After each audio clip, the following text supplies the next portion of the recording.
Shalom, buenas tardes a todos. Bienvenidos a una nueva charla. Hola Gerardo, bienvenido. Gaby, Meli. Vamos a hablar de esta segunda parte de Yom Kippur. El chivo expiatorio para Azazel. Ahora sí vamos a hablar a fondo acerca del famoso chivo expiatorio, frase que por cierto jamás aparece en las escrituras. Aarón tomará los dos chivos, la palabra es seirim, y los pondrá delante de Yahweh a la entrada del tabernáculo de reunión, y echará suertes a Aarón sobre los dos machos cabríos, seirim, una suerte para Yahweh y otra suerte para Azazel.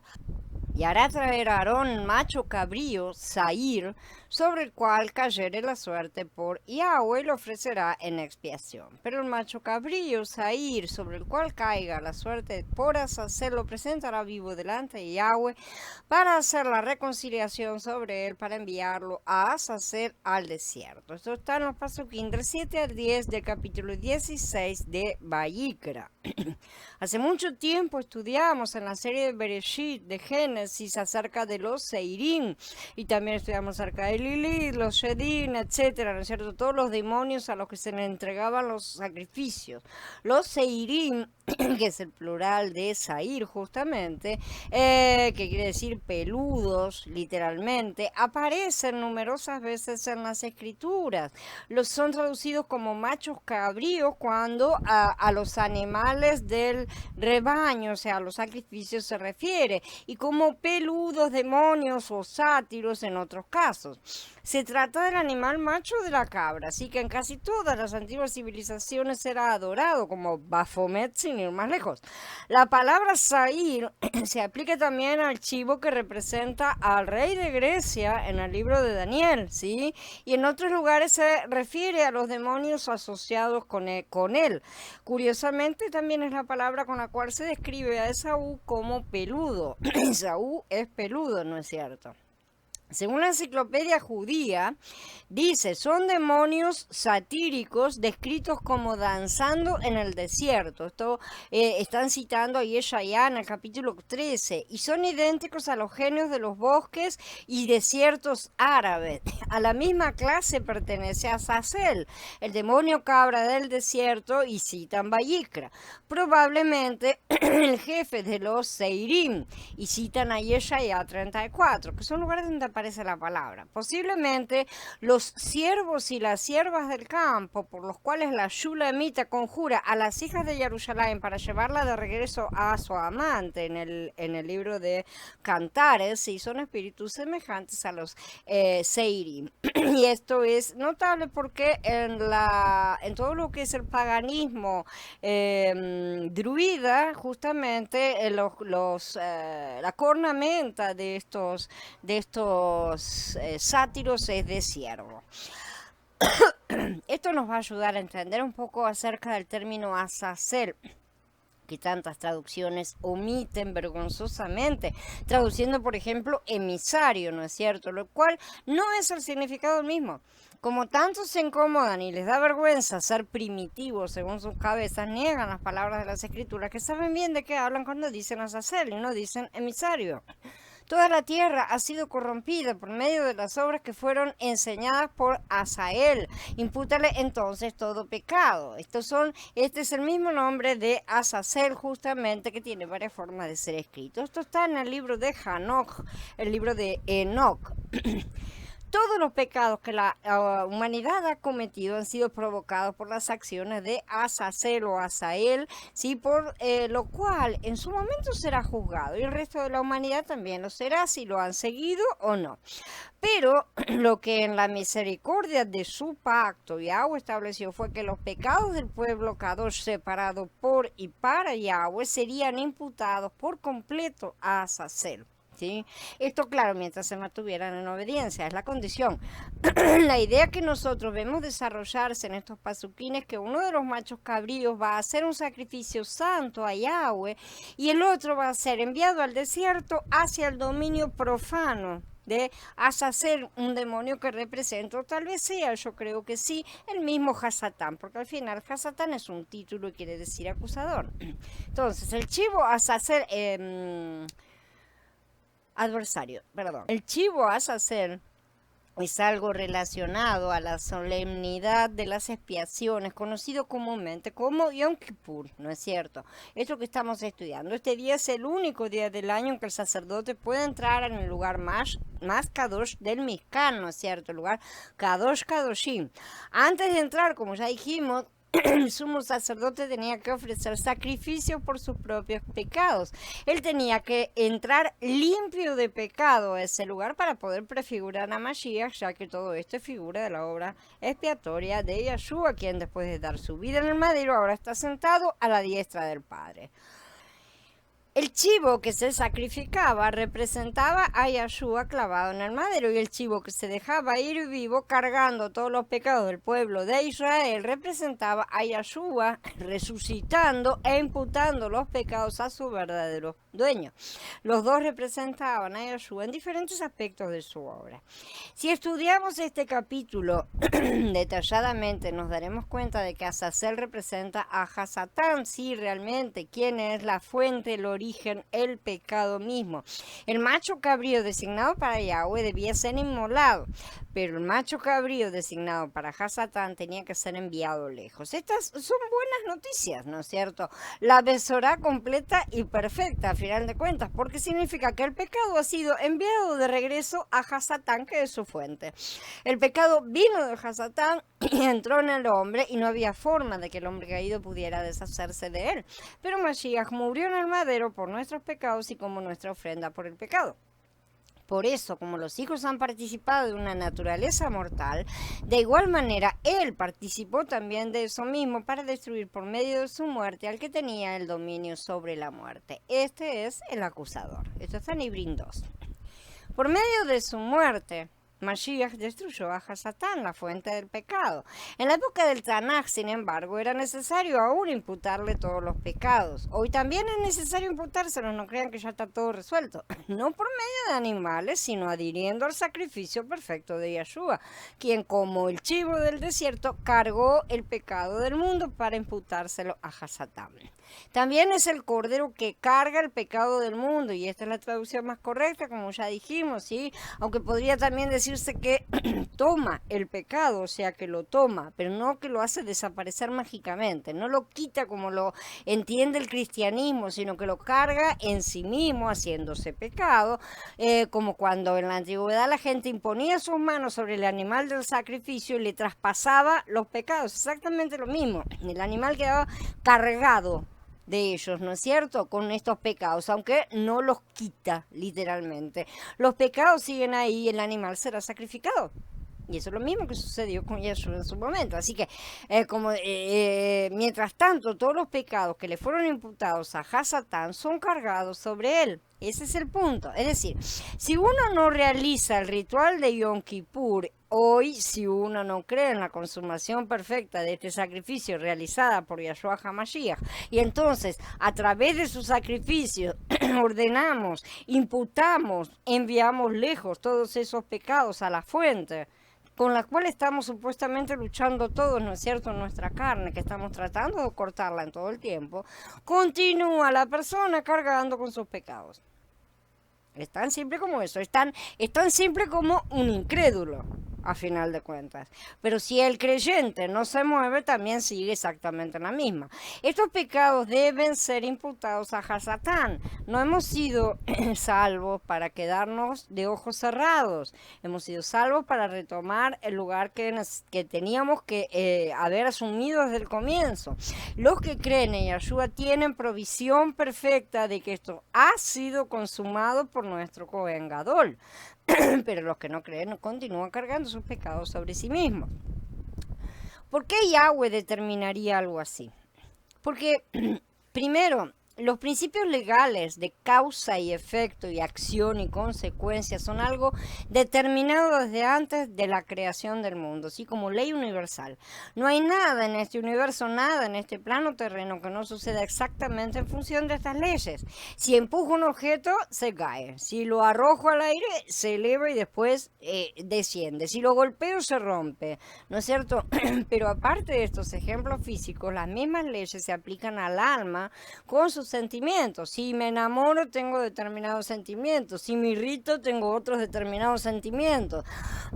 Entonces, si yo ando expresando determinados sentimientos, la gente va a decir está irritada o está enamorada. ¿Sí? Entonces, por eso Yeshua decía que el que deseó algo en su mente con total intencionalidad ya cometió pecado, porque en el ámbito espiritual basta ver el deseo que se forma en el interior para saber que esto ya está contaminado, ¿sí? Como el caso de Hasatán, cuando se descubrió iniquidad en él. Y el ámbito espiritual, por su vez, puede provocar acciones físicas. Por ejemplo, alguien obtiene algo que otro deseaba para sí mismo, ¿no es cierto? Entonces nace la envidia en este último, la cual crece, se transforma en odio y acaba matando a la otra persona. La típica historia de Caín y Hebel. Todas estas cosas sucedían sin control sobre la tierra. La gente deseaba y simplemente tomaba o hacía o lo que fuera sin importar las consecuencias. Por eso dice en Bereshit 6:5, Yahweh vio cuán grande era la maldad del hombre sobre la tierra y cómo todo plan ideado por su mente no era sino perverso todo el tiempo. Todos los pecados que se cometen son escritos en libros. En las escrituras se mencionan varios libros y ellos contienen el registro de las acciones que han cometido los hombres. Toda la humanidad estaba corrompida no solo por pecar, sino por desear el pecado. De esta manera es como el hombre alimenta con la energía de su alma a los demonios, que son las expresiones espirituales de estas cosas que llamamos frutos del pecado. En las escrituras se mencionan muchas veces los espíritus de tal o tal cosa, ¿no es cierto? El espíritu de la envidia, el espíritu de la venganza, un espíritu de mentira, cosas así, ¿no es cierto? Que es la manifestación de estos demonios expresada, ¿no es cierto?, a través de las personas. Es decir, una persona que los acepta, la persona carnal, la que no lucha con su carne, ¿no es cierto?, manifiesta los demonios. Yahweh determinó que los pecados le fueran entonces imputados a Azazel en vista justamente de que él iba a instituir el ritual de expiación de Yom Kippur. Antes de establecer la Torá no había transgresión, lo cual no implica que no hubiera maldad, evidentemente, ni tampoco que no hubiera culpa. Sabemos que la Torá fue dada por causa de las transgresiones, como dice Galutia. Pero veamos, la Torá no fue dada al mundo, solo al pueblo que Yahweh separó. Sin embargo, la maldad estaba en todas partes, ¿no es cierto? ¿Comprenden ahora por qué separar? Si los dejaba con el resto iban a caer mucho antes de lo que cayeron, así de simple, ¿no es cierto? Simplemente porque esa es la naturaleza humana. En esta etapa del plan no era aún posible llamar a todo el mundo. Antes era necesario crear el cuerpo para Mashiach, ese es el primero, y por eso dice que sacrificio y ofrenda no quisiste, pero me preparaste un cuerpo. Esta frase tiene un doble cumplimiento, porque también se refiere al cuerpo de Mashiach. Entonces, contra lo que acusa el mundo, los sacrificios no eran la centralidad del ritual, sino el preparar el cuerpo para Mashiach. Ese cuerpo debía ser completamente justo, debía tener las reglas del Padre y debía ser un cuerpo donde las partes estuvieran unidas.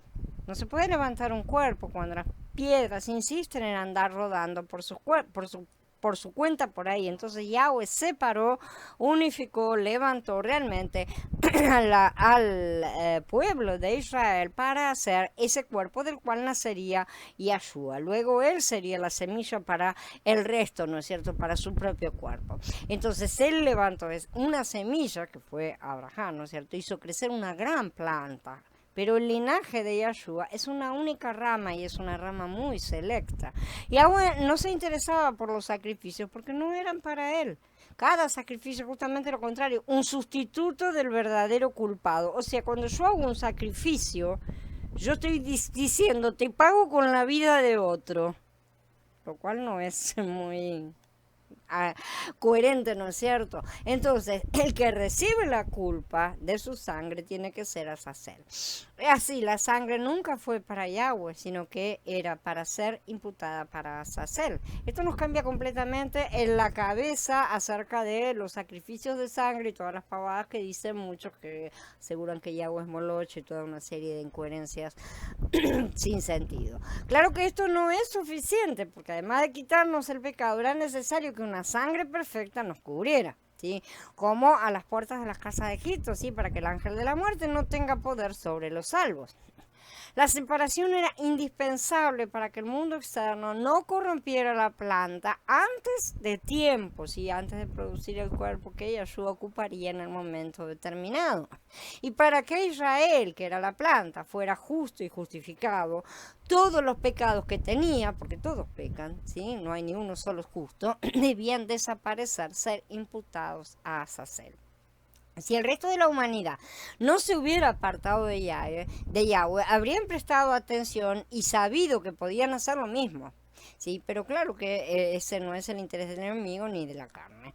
A pesar de todo, los que salieron de Egipto fueron una multitud mixta, sabemos, y para Israel funcionó mientras no se apartaron. Y claro, eso también se terminaría cuando la muerte y resurrección de Yeshua, quien se convirtió en el sacrificio perfecto, evidentemente, el sacrificio único y para siempre, que reemplazó a todos los sacrificios imperfectos de animales con los cuales estuvimos esperando hasta que se descubriera la cura verdadera, por así decir.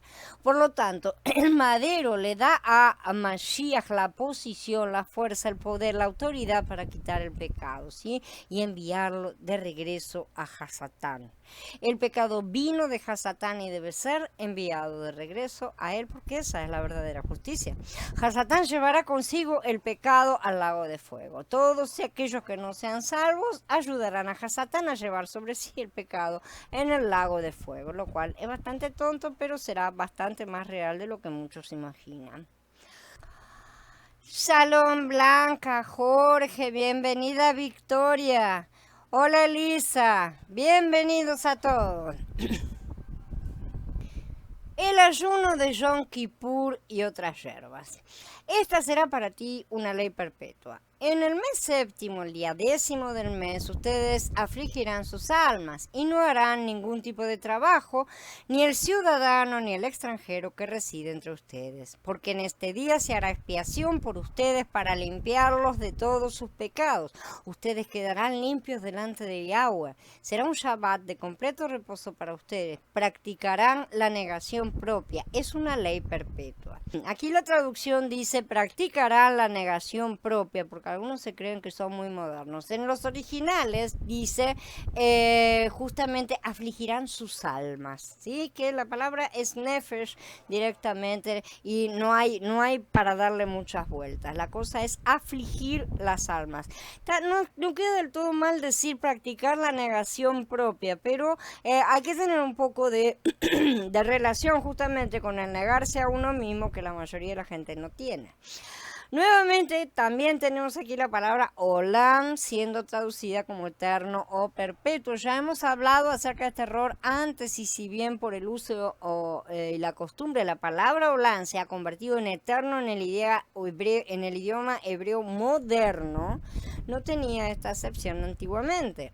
Para un estudio más completo, lo remito a un post que salió hace poco del uso correcto de la palabra olam y la duración de los tiempos.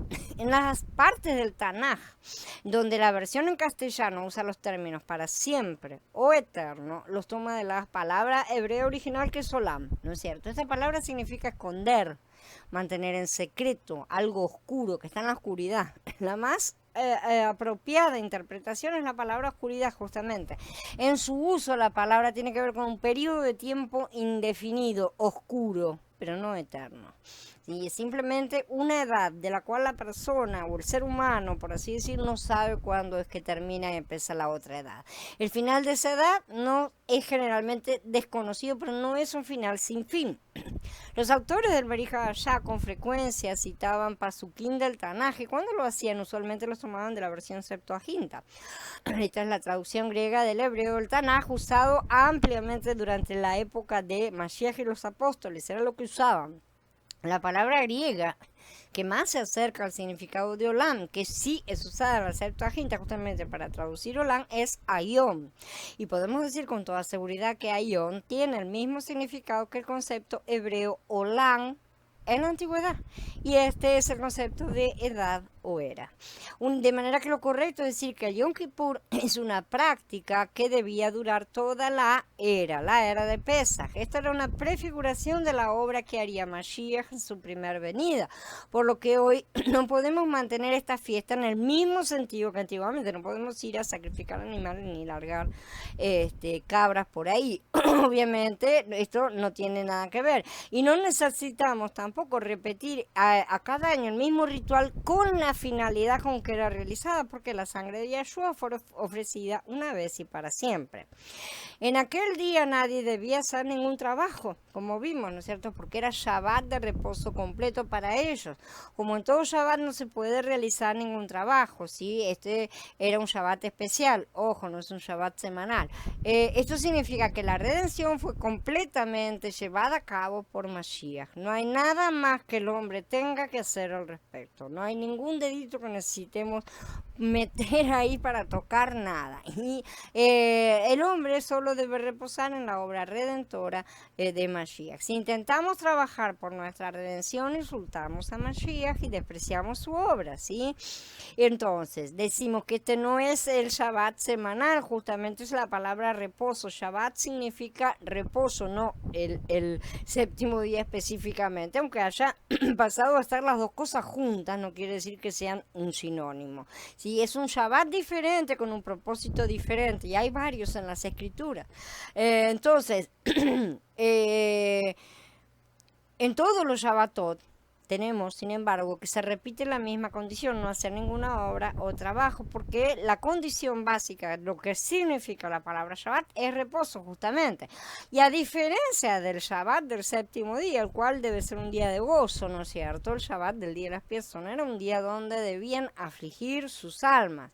Esto no está hablando de hacerse daño a uno mismo, flagelarse, ni hacer ninguna pavada, ¿sí? Ni tampoco está hablando de privarse a sí mismo de deleites a la manera de los ayunos humanos, ¿sí? Sino que está hablando de profundo arrepentimiento verdadero, un arrepentimiento tan grande en el que la persona no se priva de las cosas, simplemente no tiene deseos de ellas porque todo su ser está concentrado en otra cosa.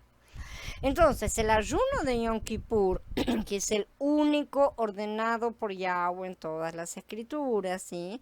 Era comenzar a interiorizar los conceptos que estaban por detrás de las sombras, como el Padre Yahweh mismo explica. ¿Por qué cuando ayunamos no miraste? Dice en el libro de Isaías, ¿no es cierto? En el capítulo 58. ¿Por qué cuando afligimos nuestro cuerpo no hiciste caso? Porque en el día de su ayuno se ocupan de sus negocios y explotan a sus trabajadores.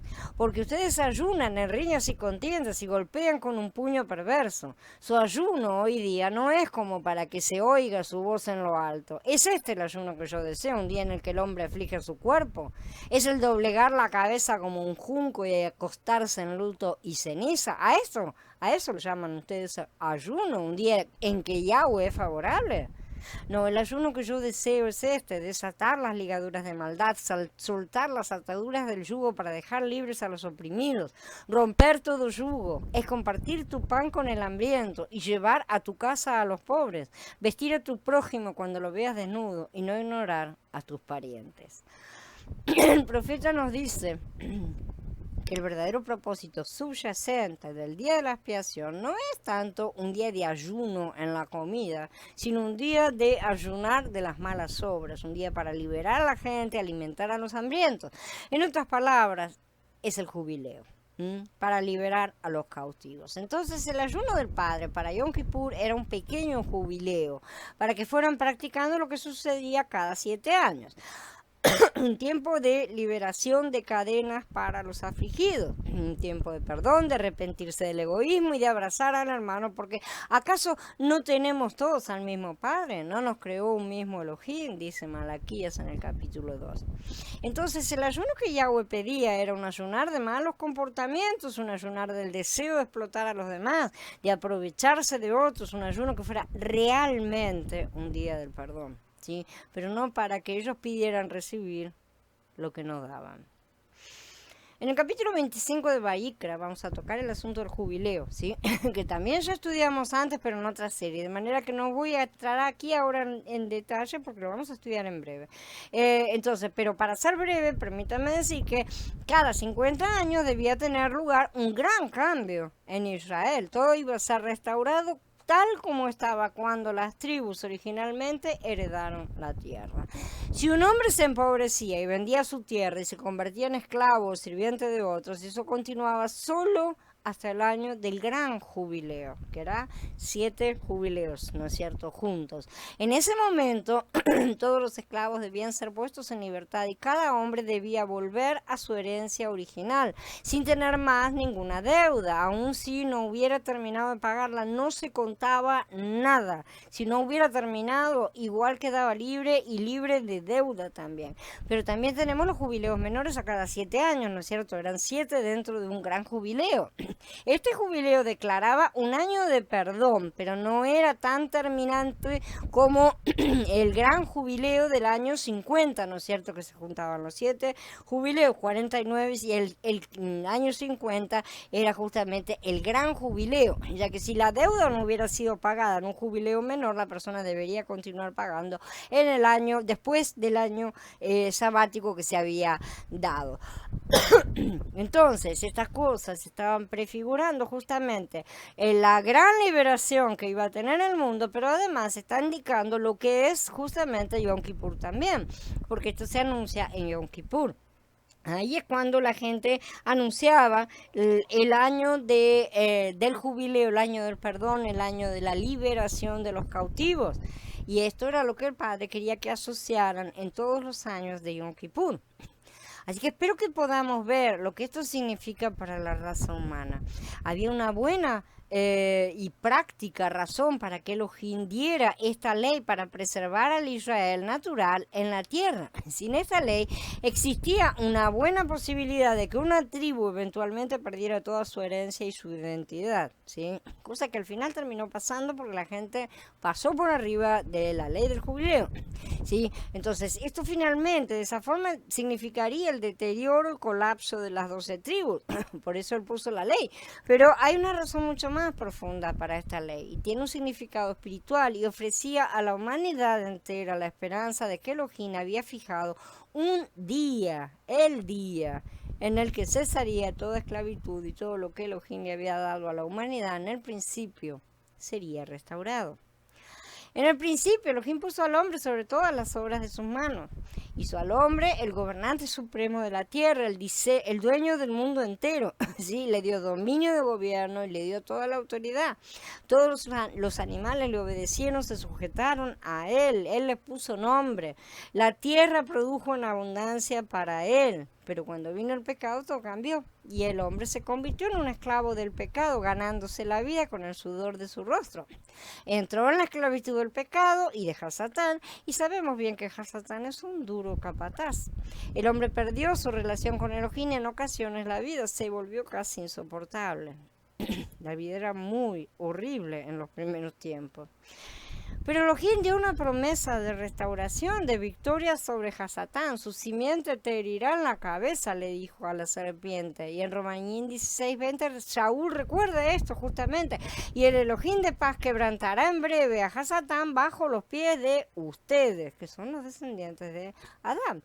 El hombre volverá a su posesión, y esto es entrar en la tierra prometida. No se trata de un minúsculo pedacito de tierra, mientras el mundo sigue alrededor perteneciendo al enemigo, no.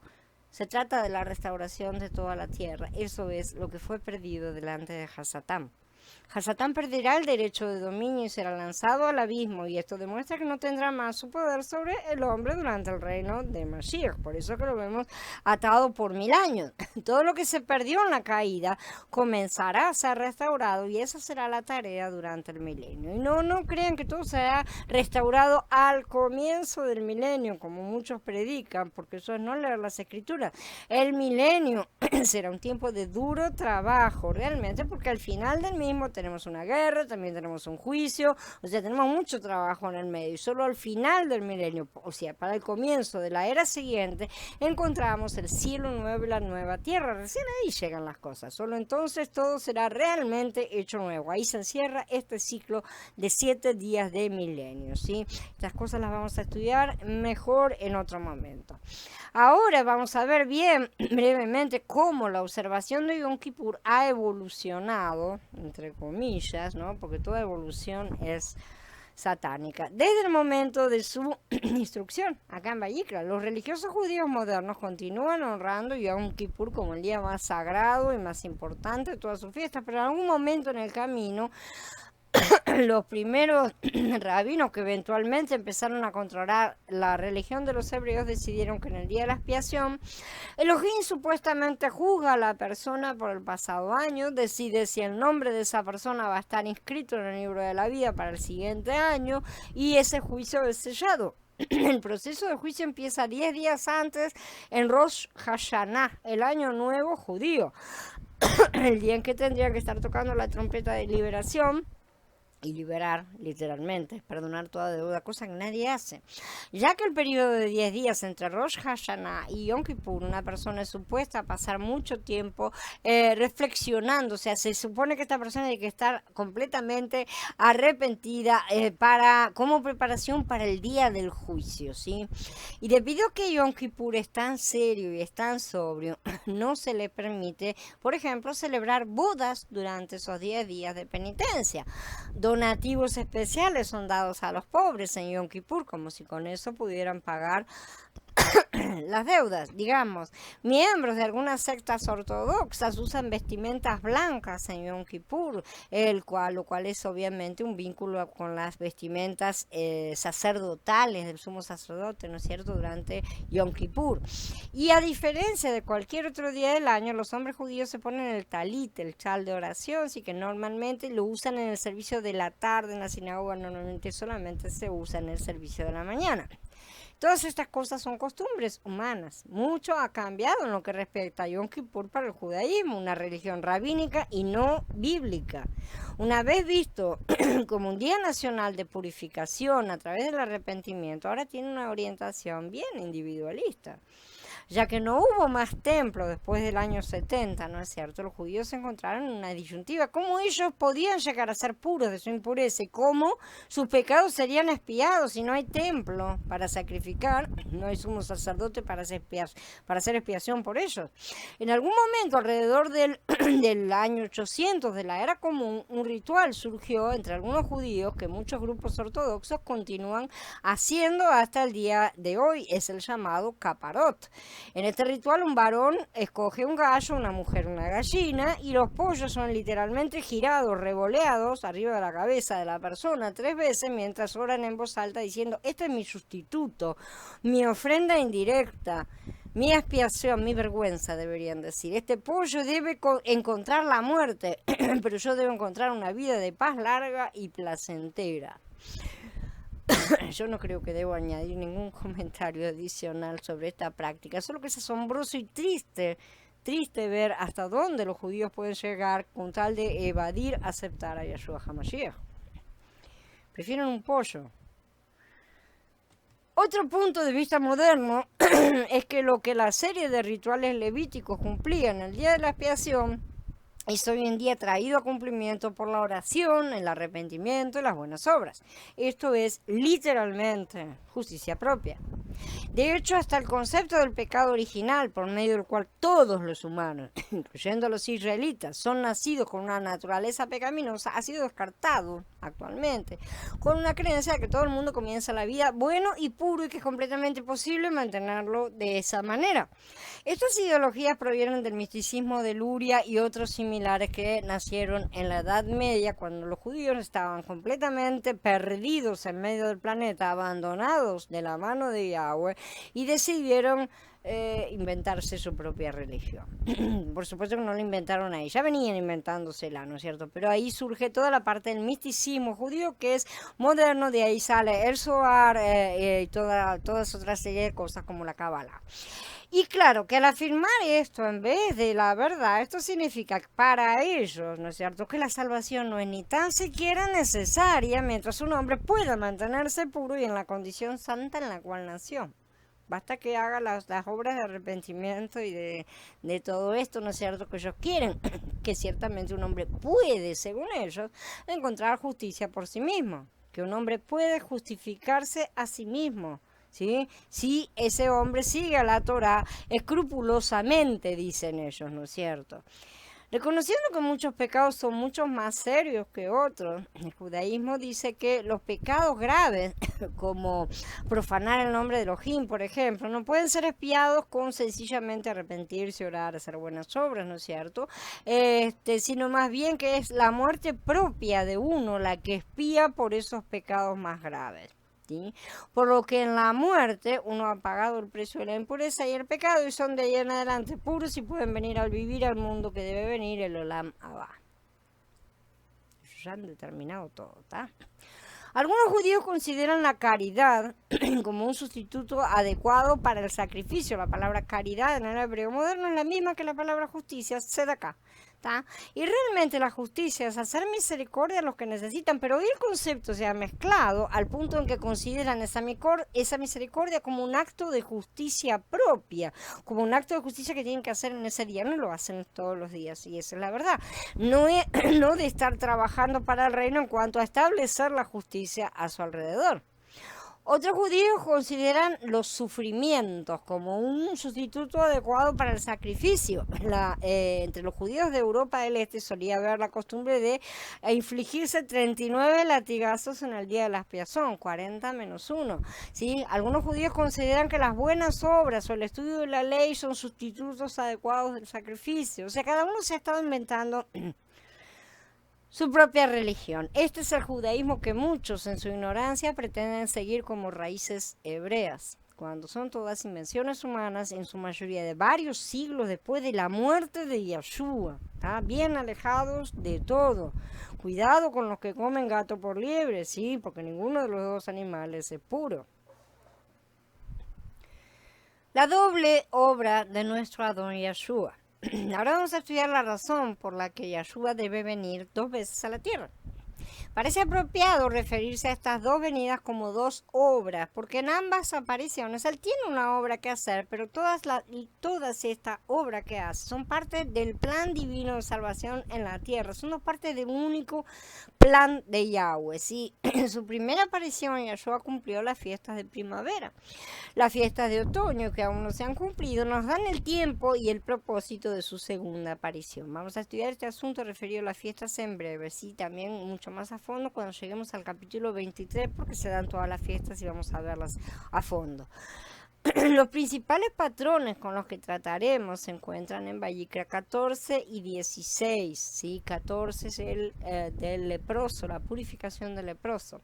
El 16 es Yom Kippur. Las 2 aves usadas para limpiar al Metzorá y los 2 machos cabríos del día de la expiación. Estos 2 pasajes encarnan las leyes relacionadas con las 2 obras de Mashiach. La sangre de la primer cabra cubría el pecado, o sea, el trabajo de muerte, ¿sí? La segunda cabra, que era la obra viva, eliminaba todo pecado, como estamos estudiando. Así también el Mashiach fue ofrecido una sola vez para cargar los pecados de muchos. La segunda vez, ya sin relación con el pecado, aparecerá para salvación a los que lo esperan, dice Ibrín en el capítulo 9, justamente en relación con Vayikra que estamos estudiando.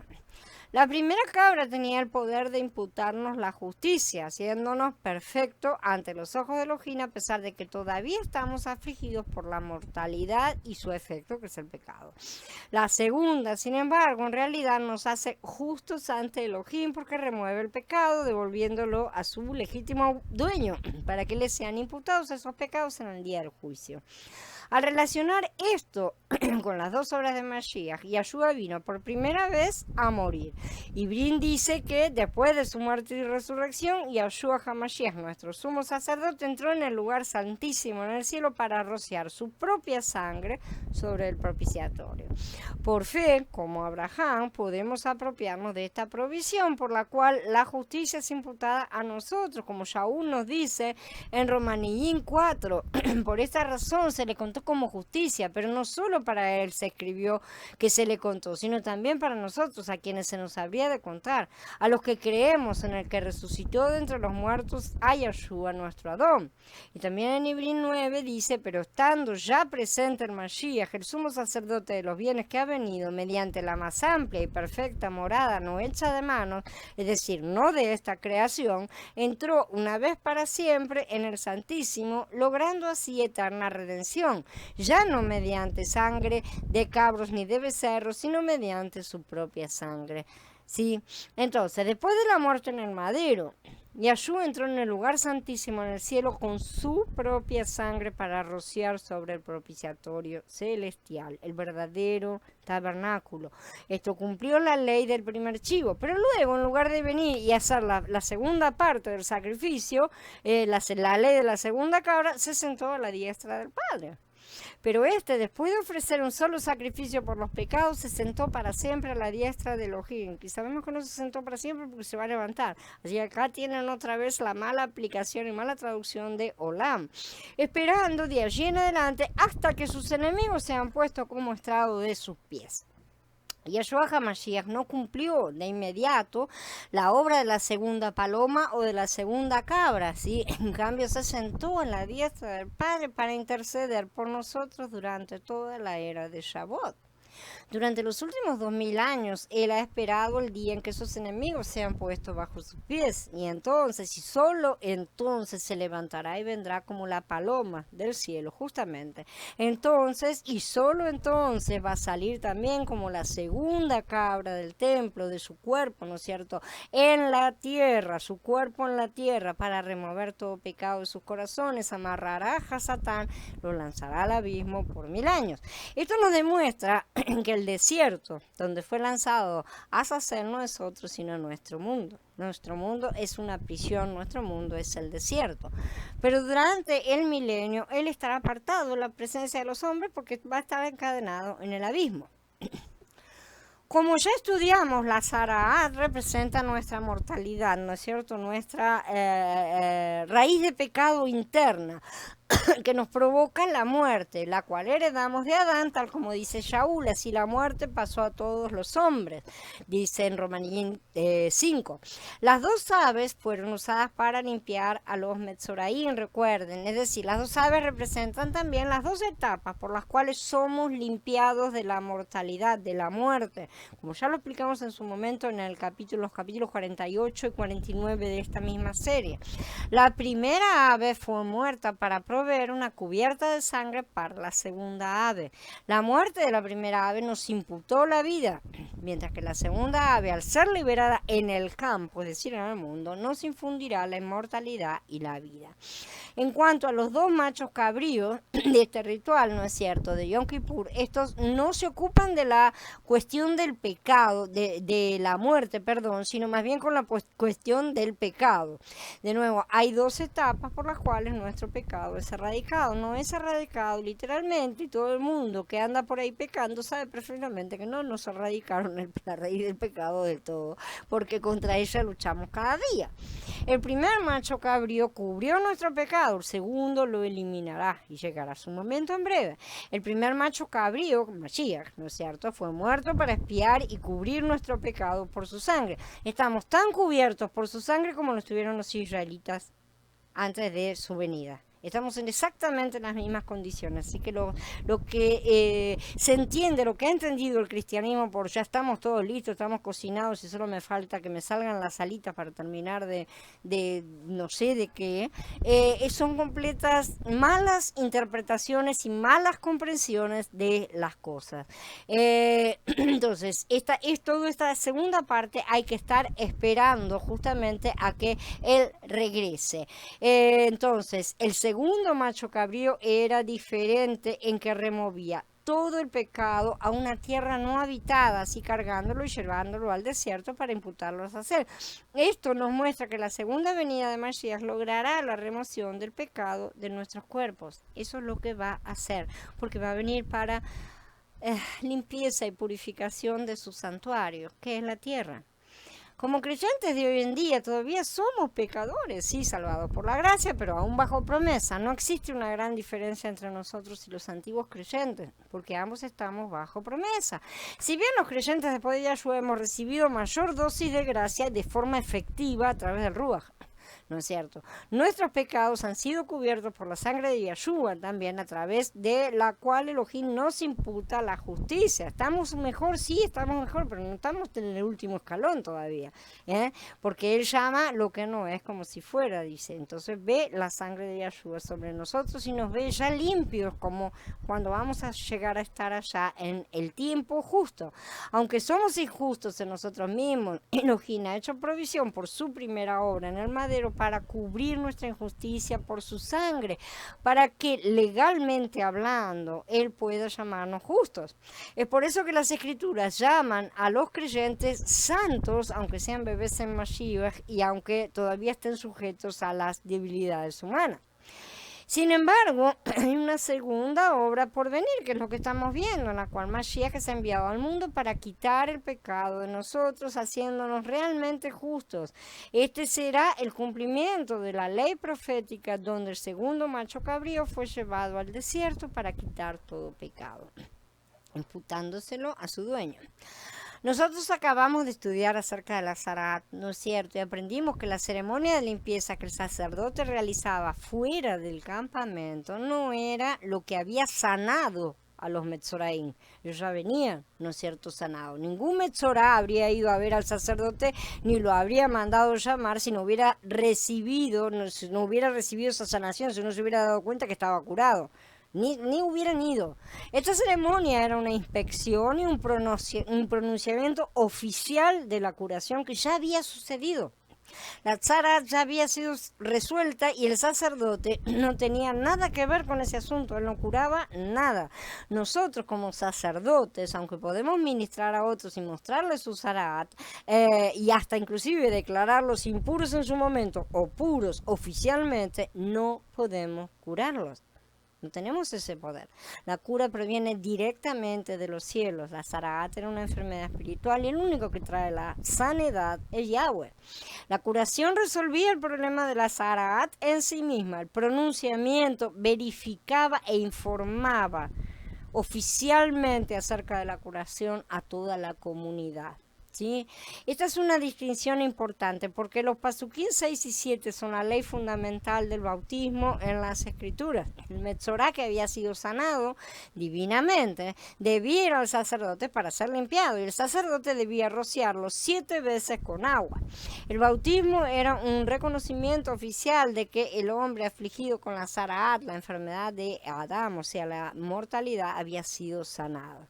Esa agua era mezclada con sangre, ¿no es cierto? Es decir, el bautismo en sí no justifica al pecador ni hace a los mortales inmortales, nada. El bautismo es un testimonio público, una declaración a los cielos sobre todo, pero también para la comunidad creyente, donde un ministro da testimonio de que el pecador ha sido justificado por la fe y ahora es realmente un creyente.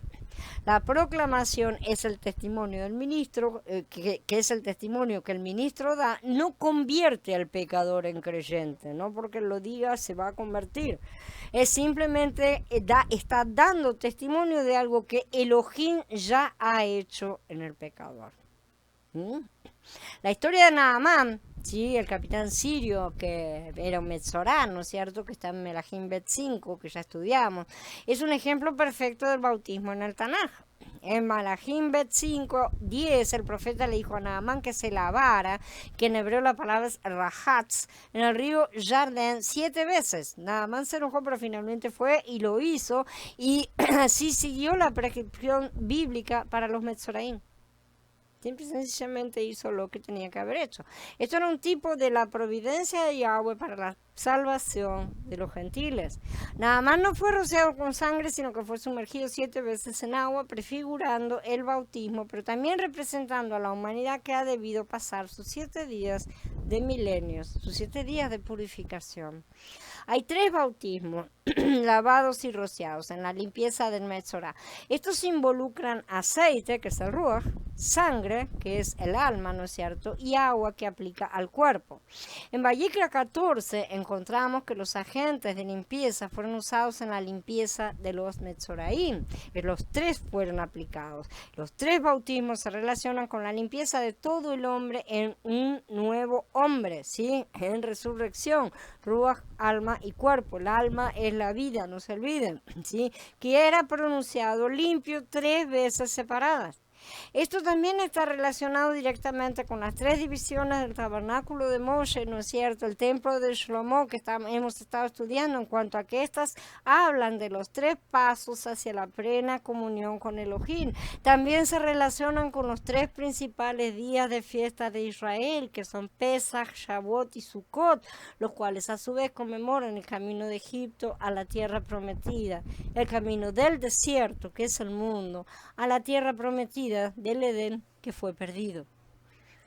Estos tipos y sombras del Tanaj revelan que el camino de la restauración a la plena comunión con Elohim no comienza y termina con la justificación de uno por la fe. Ese es solo el primer paso de la salvación completa del hombre. Es mucho más grande, ¿sí?, realmente lo que Él nos está dando, y es un desprecio que no miremos un poco más profundamente, además de una tontería, porque nos estamos perdiendo del mejor regalo. Es su experiencia de Pesach que lo saca de Egipto, ¿no es cierto?, del mundo, pero todavía no lo lleva a la tierra prometida. Todavía no hemos llegado a la tierra prometida. La segunda etapa de la salvación es la experiencia pentecostal, la de Shavuot, sí, que conmemora la entrega de la ley en Joreb. Shavuot significa el cumplimiento, en parte, de recibir nuevos corazones en los cuales comienza a ser escrita la ley a través de escuchar la palabra. ¿Por qué nuevos corazones? Porque tenemos un nuevo hombre. Mientras que Pesach nos justifica por fe aparte de las obras, Shavuot comienza el proceso de santificación a través de la obediencia, que es el resultado y la realización práctica de nuestra fe. Shavuot es la fiesta de transición entre Pesach y Sukkot, que es cabañas, ¿no es cierto?, tabernáculos. Pesach es el principio, Sukkot es el final. Pesach nos imputa justicia al cubrirnos con la sangre del cordero. Sukkot nos trae la justicia actual al remover el pecado de nosotros por completo. Y recuerden que durante el milenio Hasatán será lanzado al abismo. ¿Qué es esto sino remover el pecado? Esto se refiere a la remoción del pecado. Mientras tanto, Shavuot comienza en el monte Joreb y nos da el poder de ser guiados por el Ruach a través de nuestro vagabundeo por el desierto. Hablando apropiadamente, las 2 aves de Vayikra, en 14, representan Pesach y la obra de Sukkot de Mashiach.